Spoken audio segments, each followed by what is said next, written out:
Hi there and welcome to July's episode of the Rubicoin podcast. I'm James Dunn and with me this month is Emmett, Rory and Maeve as usual. We're coming to you from a different location than usual because it is very, very hot here in Dublin and the recording studio was just too warm. It's hot, guys, we promise. We really mean it. Ireland doesn't usually get this type of heat. But if you come from a normal country, normal temperatures, it's quite nice. It's very normal. Yeah, it's about 25 degrees Celsius. I don't know what that is in Fahrenheit, but it's our pale Irish skin just isn't used to this heat. Emmett, what are you talking about this month? Amongst other things, I'm going to talk about Amazon's position as a possible digital monopoly. Yeah, Rory, what are you talking about? I'm going to teach people how to pronounce the name of a Chinese company. Okay, and Maeve, what are you talking about this month? In a segment about PayPal, I'm going to touch on a very interesting customer experience decision that they've made. Cool, let's get started. After last month's episode, we received a few listener requests asking us to discuss some topics on this month's podcast. On Twitter, Michael Gerardo asked us to talk about the effects that large economic events can have on the stock market as a whole, and what better economic event to talk about than the multiple trade wars rolling at the moment. With 25% tariffs slapped on Chinese imports, steel and aluminium taxes slapped on Canadian and EU imports, it seems as though things are just going to get worse for American exporters.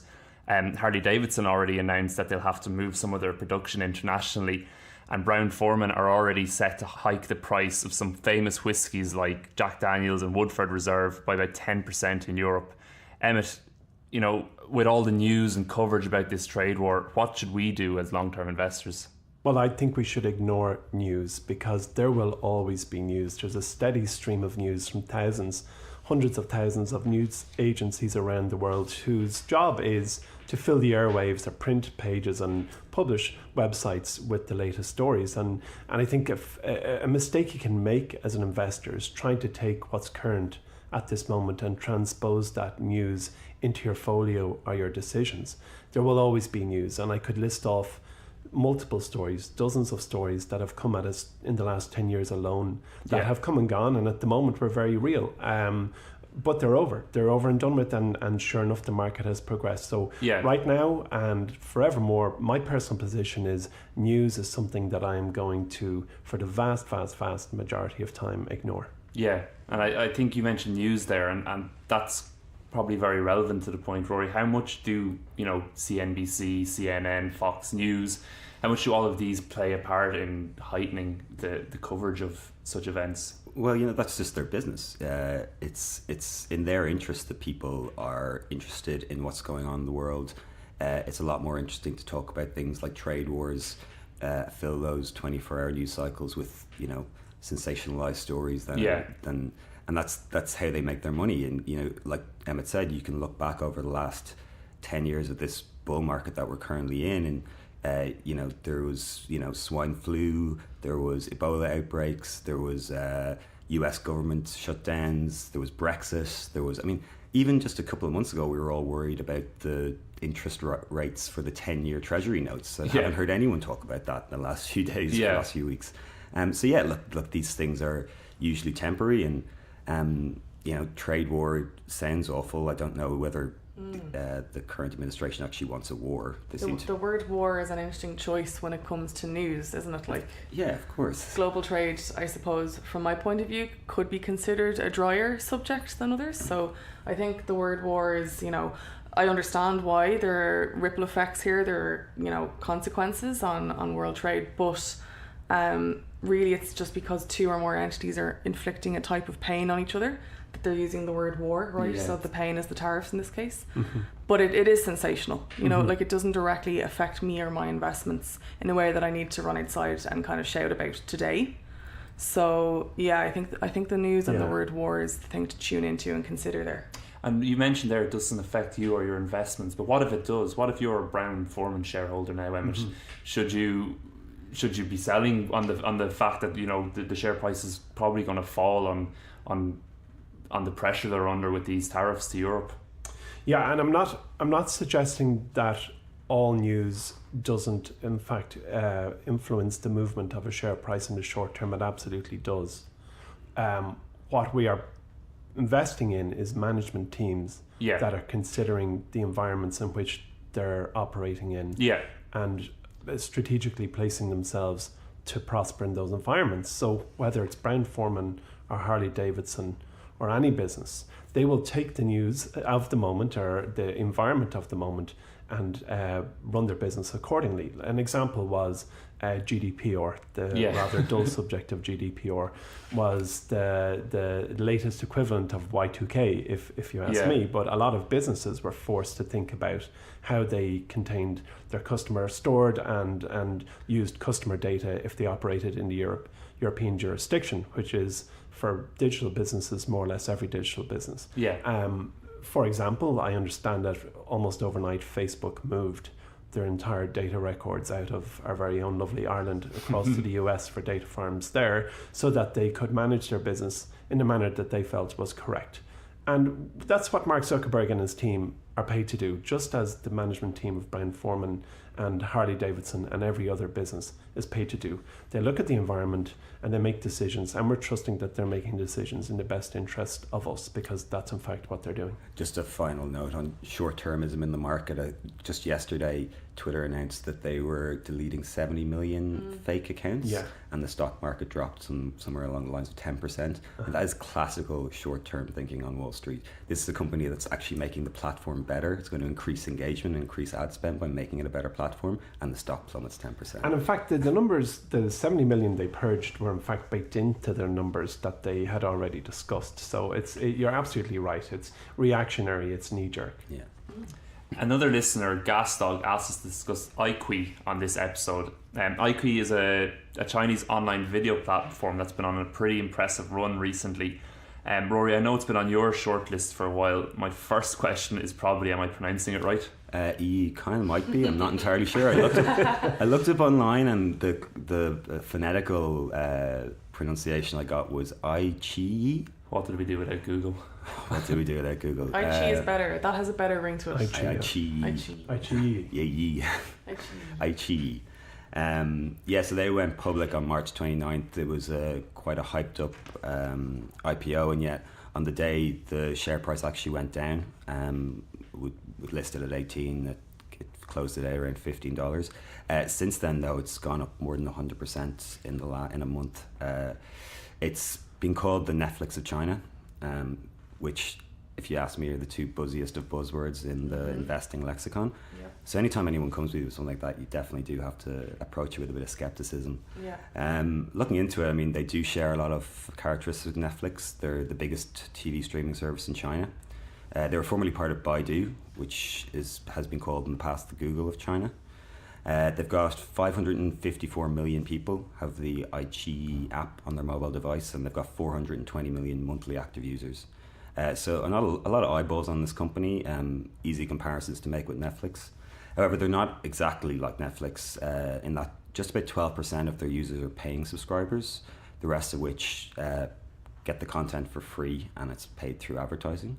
Not a bad business model. It's been proven in the past many times.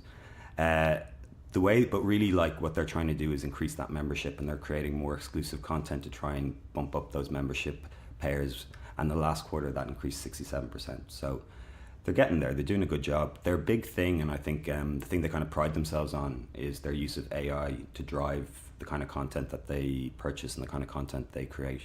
And it seems to be working. In 2017, 42 of the top 50 most popular shows were done through iQIYI. So that's going to keep getting me. So yeah, look, it seems like a very interesting company. Whether it's going to be as successful an investment as Netflix is anyone's guess. I tuned into iQIYI. I'd say later than you, Rory, so it's relatively new to me. So my research was interesting because I tuned into the ways it's not like Netflix. So established as a content company, has a number of series that Chinese users watch there, but also it is a technology company. So you mentioned AI. One piece of reading that I found was they have a 4K VR headset that has kind of panoramic video capabilities. Okay. So that's kind of going towards a place where they're trying to do more with technology than Netflix is, so it's about a kind of an immersive technology experience as well as being a content platform, which is, I suppose, maybe predictable because we're talking about a Chinese company, but that's going a little kind of further away from the Netflix of China comparison. Mm-hmm. I recently bought an Oculus Go, and I have to say it blew me away. I loved the experience, and it was after going to see Ready Player One, Steven Spielberg's latest movie, with my kids, and really the scene, the scenario that Spielberg lays out in the movie, I think is closer than he actually proposes. So I think the 4K headset will be a bigger hit than people who haven't tried VR understand just yet. It really is a blowout experience. Yeah. It's really differentiating themselves from other competition. Yeah. Some other big news in the past month has been PayPal and the incredible acquisition binge they've been on. Most people will be aware that they've recently bought a Swedish fintech company called iZettle for $2.2 billion. They've also bought 3 other companies in the past few months, though: Hyperwallet, Similty and Jetlore. Over the weekend, CEO Dan Schulman said that the companies could spend as much as $3 billion a year on acquisitions going forward.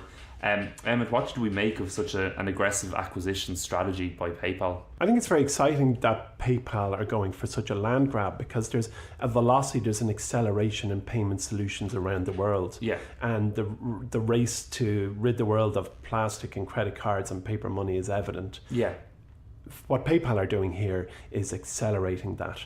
Just as Facebook, back when in April 2012 acquired Instagram, they paid $1 billion at the time, and the general commentary around that acquisition was that it was an absurd valuation. Yeah. When in fact Facebook knew well what they were doing.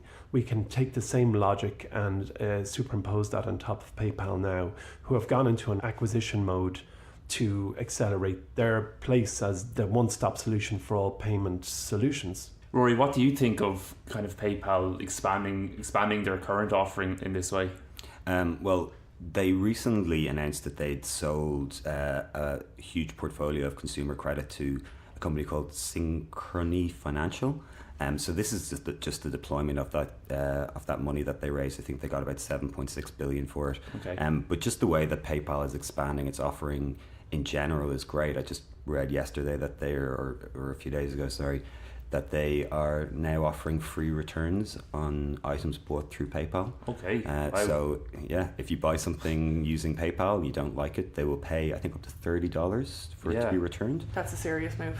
Yeah, Amazon-esque. Totally. And I mean, like, it goes back, like, one of the big factors holding people back from online purchases is this notion that if it's not the right size, or if I don't like it, or if it's the wrong color, I'm going to have to return it, and that's going to cost me anywhere between $20 and $30. So I think this is a great move. This is them just pushing further into the e-commerce space and saying, like, look, we're here to protect consumers if you want to buy online. Yeah. That particular move of them offering to pay any returns or packaging or posting is really touching on something that I'm very interested in when it comes to brand, which is customer experience, obviously, but it's the cognitive side of it. So that's really touching on feelings. Yeah. And, you know, it's giving you this kind of, it's taken away a fear factor, and it's giving you this comfort that actually they do care about you. You know, they're going to go to that level of detail where they're actually going to make your life easier. And I think any brand who starts to make customers feel like their lives are getting easier are just onto something that could get, you know, monumentally big. Yeah, absolutely. Speaking of, I suppose, free returns and acquisitions, who else could we mention but Amazon? Every time we go to record a new podcast, there's been some massive news about Amazon. Recently, the e-commerce giant purchased the online pharmacy company pillpack. It's huge because it's kind of kickstarted Amazon's long rumoured move into the online pharmacy, the drug industry. How important is this acquisition, Rory? And, you know, if you were a Walgreens or a Rite Aid, would you be worried at the moment? Absolutely. So one of the big things holding Amazon back from getting into this area was regulation. Obviously, it's a highly regulated area.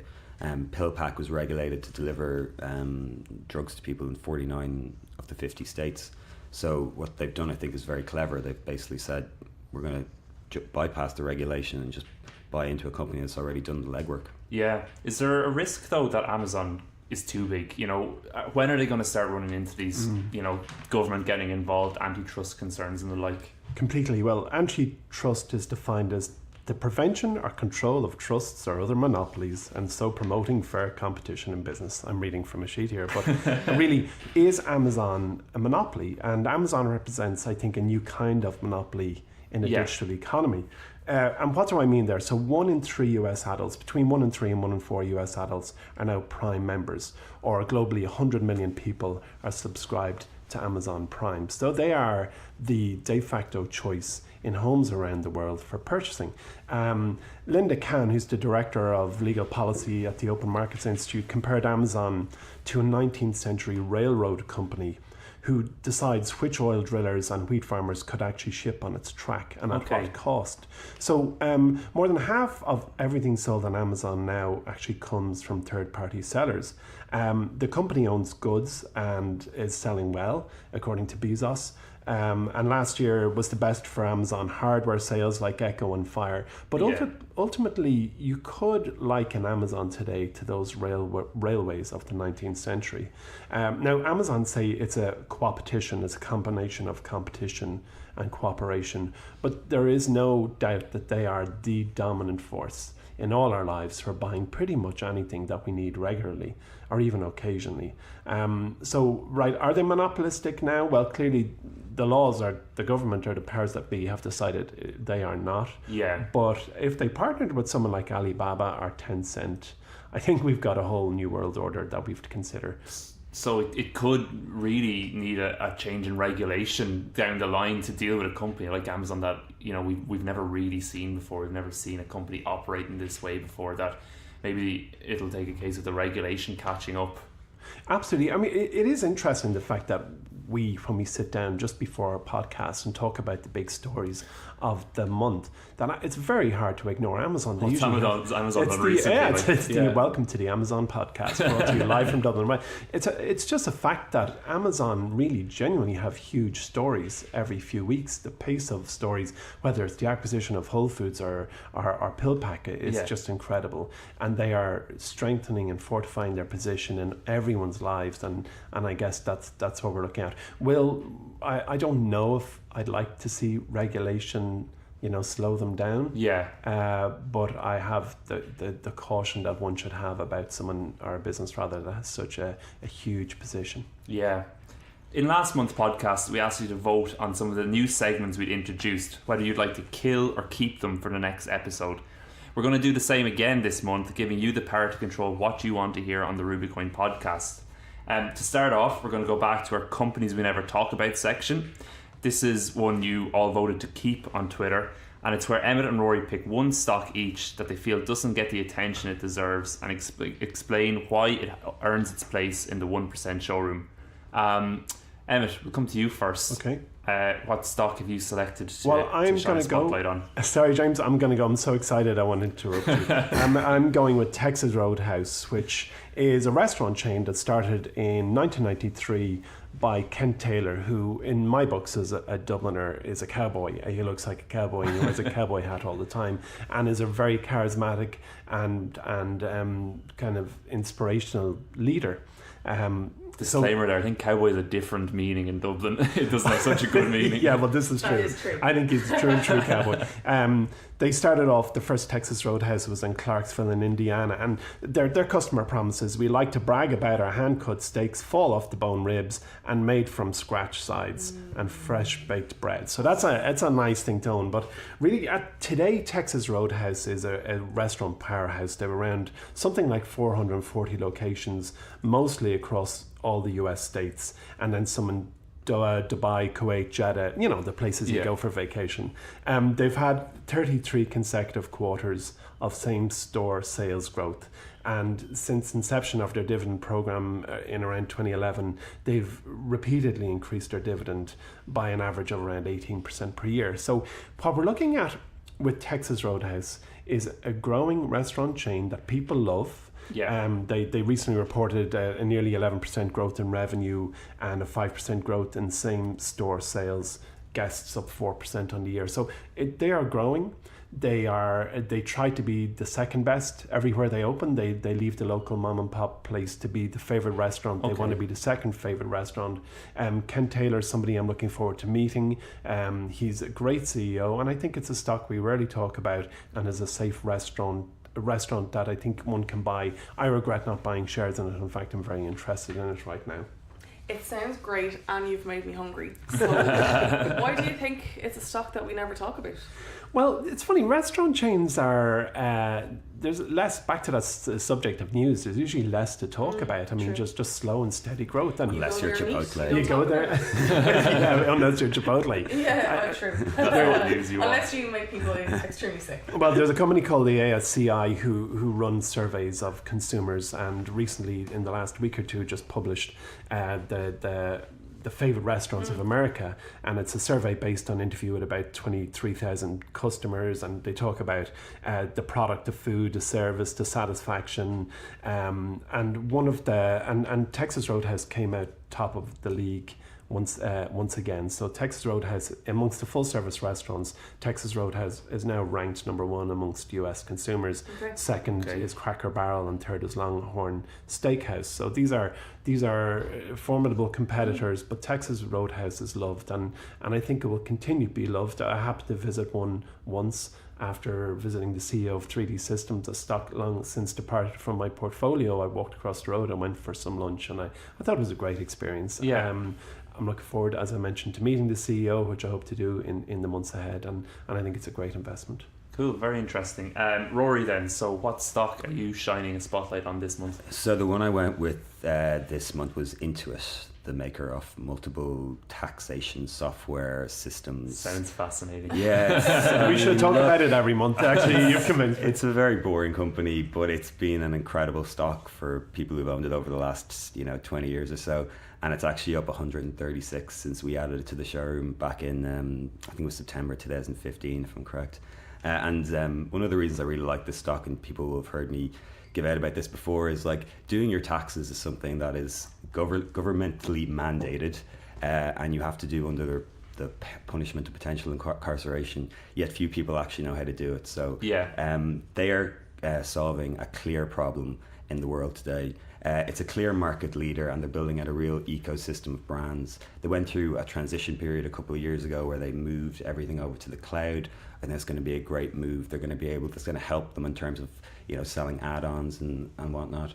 Their QuickBooks online subscribers just in the last year has grown 45%. I think really key to this company's success is the switching costs. If you are a small business, or if you're have been using QuickBooks for a few years now, there is no way you are going to move off their system. The training it takes to use it, the operational disruption that will be caused by trying to move over to a competitor is just too big. So people are going to continue to pay for it. They're never going to think about it. And I think they've got a real wide economic moat there. They've also got $1.5 billion on the balance sheet. That's in net cash. And their CEO, Brad Smith, is a visionary leader, regularly listed as one of the top CEOs on Glassdoor. And recently I saw an article that said Intuit was ranked 4th on Barron's list of the 100 most sustainable companies in the world. So I think they're a great long-term investment. And one that we should talk about a lot more. Yeah. Evidently. Another segment we saved from last month's show was I read a book. Emmett, last month you discussed the Davis dynasty. This month Rory decided to read a book for us, and it is... The book I read is called Sapiens, A Brief History of Humankind by Yuval Noah Harari. I hope I pronounced that right. I read this book shortly after reading another book called A Brief History of Everything in the Universe by Bill Bryson. Exactly. And if everyone's read that book, that's kind of a history of the stars and how the universe came into being, and how we discovered these things over the years. This book's a lot more about humans and how we've kind of taken over the world and the ways in which we did that. And the ways in which we've messed it up? And the ways, more aspirational? No, lots of the ways in which we messed it up as well. Okay. And I found it really interesting. It goes through like kind of the systems that we created to try and, create culture, religious systems, empires, technology, all the different ways that kind of humans have kind of come together on this world, and basically created, economies and societies. And so I thought it was a really interesting book. It's a few years old now. I'm sure some of our listeners will have already read it, and I think there's a sequel that I'm going to have to dig out sometime. But just a couple of things I noticed that, it's not an investing book, but when you do this job, you always read things with your kind of investor head on. And one of the things I really thought was interesting was he did a chapter about money. And I'm just going to read a small segment over here so people get a grip of what he's talking about. Christians and Muslims who could not agree on religious beliefs could nevertheless agree on a monetary belief, because whereas religion asks us to believe in something, money asks us to believe that the other people believe in something. For thousands of years, philosophers, thinkers and prophets have besmirched money and called it the root of all evil. Be that as may, it is also the epigee of human tolerance. Money is more open-minded than language, state laws, cultural codes, religious beliefs and social habits. Money is the only trust system created by humans that can bridge almost any cultural gap and does not discriminate on the basis of religion, gender, race, age or sexual orientation. Thanks to money, even people who don't know each other and don't trust each other can nevertheless cooperate effectively. And that was a little quote I pulled out. I thought it was quite interesting in terms of, like you said, we do think of money as kind of an evil system, and as we work in the kind of capitalist structure, it's looked down upon a lot, but it's actually just another way in which human beings kind of work together in the world, and I thought that was kind of an interesting insight. It's very rare you hear trust and money in the same sentence. I know, isn't it? But that is exactly what it is. It's the ability to trade with each other and to trust each other that we're all going to behave ourselves when it comes down to that. Yeah, it's very interesting to get back to the very root of it, and I suppose we all take money kind of for granted, having growing up with money in some shape or form, and it's interesting to think, that at one point it was created, these kind of bartering systems or whatever have you were created at one point. Well, I agree in the point you made there that virtually everything I read, I try and transpose back to understand how can this make me a better investor. And I'm reading a book at the minute called Flawless. Now, I know it's not about my book at the moment, but it's about the biggest diamond heist in history, which was carried off in Antwerp in 2003 by a guy called Leo Notarbartolio, I think it is. But there's a lot of difficult pronunciations. Yeah, there are. I mean, we really episode. got to simplify. But I'm reading Flawless on this diamond heist, thinking, you know what? No, actually, I'll stick with the investing. Yeah, it might be more profitable. Another thing that I noticed in Sapiens, he talks about chaotic systems. Right. And there's two types of chaotic systems. Apparently, there's level 1 chaotic systems, which would be things like the weather. So we can predict as much as we want about the weather. We can actually get it down to 100% of how it will be, and it won't change anything. But actually, there's another level chaotic system called level 2, whereas the prediction actually affects it. And the market is a good example of a level 2 chaotic system. So if we were to predict with 100% accuracy what's going to happen in the market next week, it would actually happen today because people would want to get ahead of it, and then we wouldn't know what would happen. I find that really interesting. It's kind of like self-fulfilling chaos. Yeah. We can't help ourselves. Yeah. It's to do with the market. It's to do with some decisions in your personal lives. Do you know what I mean? It's just we just can't seem to grasp that idea that actually we need to not panic in order to not have chaos. I did a thesis, my final thesis on chaos in electronic circuits way back when in 1960s. Oh, chaos theory, yeah. I've been totally sincere. I would like to read that. Oh, right, okay, maybe that's the first time I ever heard that. Thank you so much. Bring it in. On next month's podcast. Yeah. A dramatic reading. But chaos math is unbelievable. It's incredible, and I'm definitely going to read Sapiens now based on that. Cool. So Rory, the name of that book again was? It was called Sapiens, A Brief History of Humankind by Yuval Noah Harari. I noticed it's also an Audible, which is probably the way I'm going to consume it. Yeah, cool. So then out of the 3 new sections we introduced in last month's episode, one was voted to be killed, and that was unfortunately random as Maeve, do you want to explain what we're going to do this month though? Explain yourself. Yeah, well, I mean, the first thing is a disclaimer. We did say that we would kill it, but we've changed our tune slightly in that we think we're going to break up with it, and we're going to make it a graceful breakup. So random as is going to slide out of our podcast, but we got some great feedback from a couple of listeners, but 2 in particular. So shout out to Owen and Brenda, who gave us the reason why it didn't quite work. And we all kind of sensed it there as we talked about it, but definitely when we listened. So it was a visual segment in, a listening podcast. So that just didn't add up. So we're going to try it again in a new carnation. I'm going to say it's going to be random as and what we're going to talk about is something less visual and easier to grasp, which is the worst company names that we have ever heard. That's a good one. Where do we start? So I a long list. think we have 2 that we floated, and I think what's nice about them is there's a theme emerging. So they both have a kind of name that's fun to say. There's a bit of onomatopoeia happening. Yeah. Rory and Emmett, I think you floated them, so I'll let you say the words. Yeah.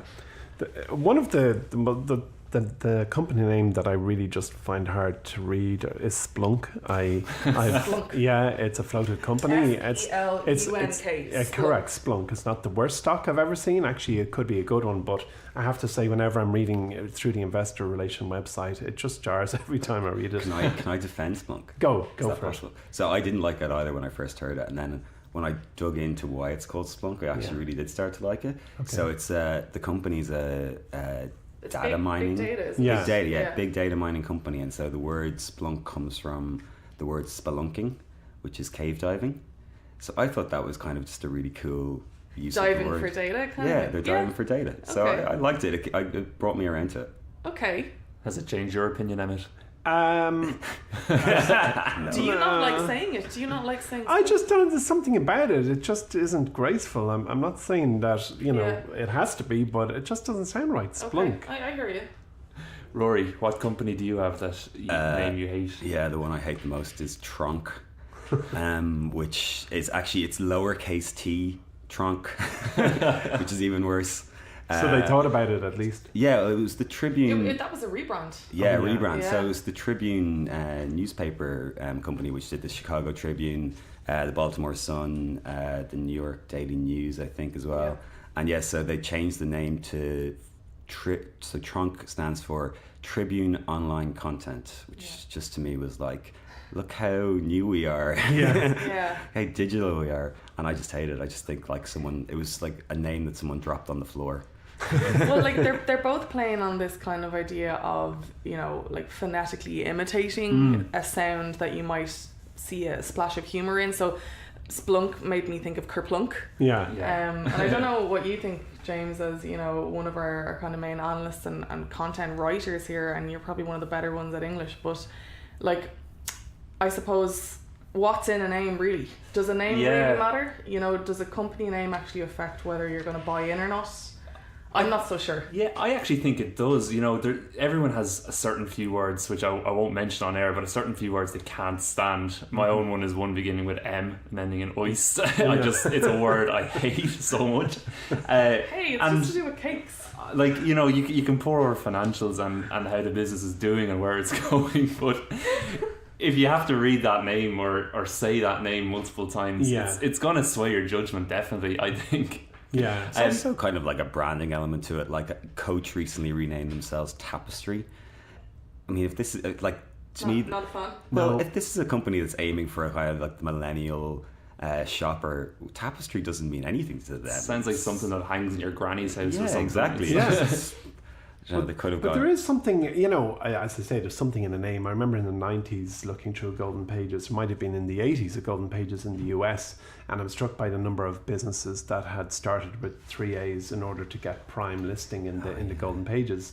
Underscore AAAAA aardvark, upholstery, upholstery cleaning, and it was just strange logic. But if you look in our showroom now, Amazon, Apple, and Activision, I have wondered, is there something in having a name that's easy to recall, that isn't offensive, and it begins with A? Yeah, true. Good point. Myself and Maeve, just before the podcast recorded, we went through a list of, I don't even know if these are publicly floated companies, I don't even know if they exist anymore, but some company names, and I just have to mention my personal favourite. It's an upholstery cleaning business, and it's called Spruce Spring Clean.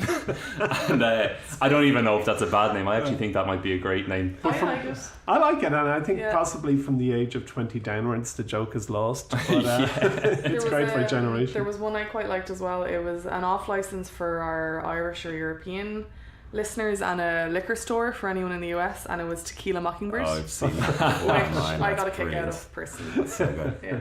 So I think the overarching point is that there definitely is something in a name, just the same way I suppose there is something in a brand colour. Yeah, that's true. But yeah, Splunk and Tronc are definitely trying to have a bit of fun with it.